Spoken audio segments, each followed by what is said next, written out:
Meanwhile, some on President Biden's team are not looking kindly on plans for a debate between California Governor Gavin Newsom and Florida Governor Ron DeSantis with Fox's Sean Hannity. Sources telling NBC News this: some Biden advisors have complained privately the debate could make voters think Newsom is running a shadow 2024 campaign at a time when most Democrats say they'd prefer a different candidate at the top of the ticket. End quote there. But others insist there's no harm. Allies for Vice President Harris are also annoyed and, quote, take particular umbrage at what they see as Newsom's attempt to position himself for the 2028 Democratic presidential primary at the expense of the vice president.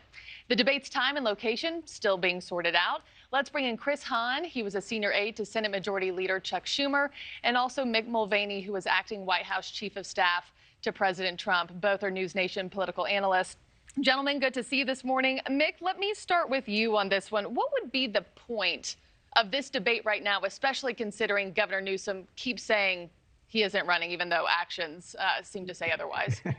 No, Marky, you took the words right out of my mouth. Actions do speak louder than words. Look, Gavin Newsom is looking at this as an opportunity to get his name out there. If he does really well, and he can say, I'm positioning myself for 2028, but there's going to be people who start talking about 2024. So clearly, from a Newsom perspective, it makes all the sense in the world. It does from DeSantis. I don't imagine the Biden people should be too happy about it, though. Yeah. Chris, what's your take on this? And do you think that Newsom is doing this, I don't know, maybe out of anticipation that Biden could decide last minute not to run or to prominently position himself if health reasons were to remove Biden from the presidency down the road, should he win again next year? What say you?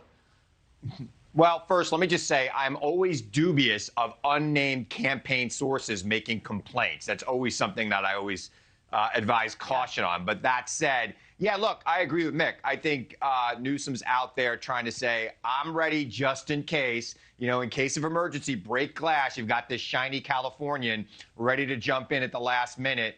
And I think America knows that if Biden chooses not to run, there'll be people like Newsom, there'll be people like Gretchen Whitmer that are available to run. I don't expect this debate actually to happen.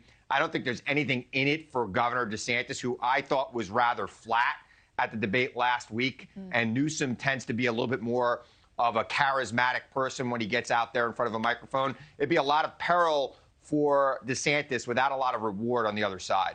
And Mick, to piggyback off of what Chris was just saying there, I think a lot of people thought DeSantis' performance fell flat during that debate last week. But we have watched his campaign unravel a bit in terms of funding, in terms of his staff, his inner circle. If you were his chief of staff, would you be encouraging this showdown?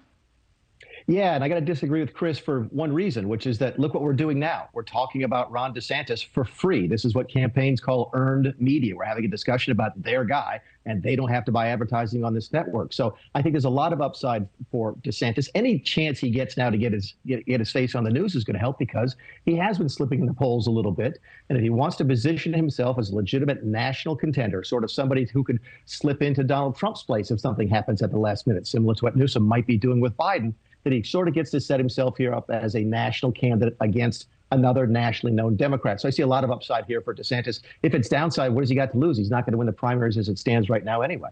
Yeah.